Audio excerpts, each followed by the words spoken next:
How to fix RememBear for Mac not uninstalling. Here's a script file you can use to uninstall RememBear for Mac. 1. Open your preferred text editor, such as TextEdit or Sublime Text, and create a new file. 2. Copy and paste the following script into the file, #bin/bash.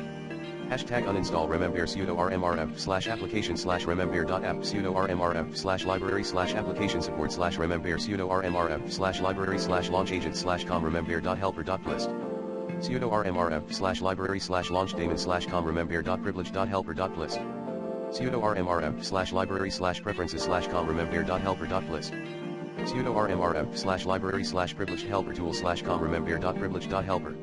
Echo RememBear has been uninstalled successfully. 3. Save the file with a.sh. extension, e.g. uninstall_remembear.sh. 4. Open terminal and navigate to the directory where the script file is saved. 5. Run the script by typing /uninstall_remembear.sh in terminal and pressing enter. 6. You will be prompted to enter your admin password. 7. Wait for the script to finish running. Once it's done, RememBear should be completely uninstalled from your Mac. For starters, use the recommended Clean My Mac X in this video guide.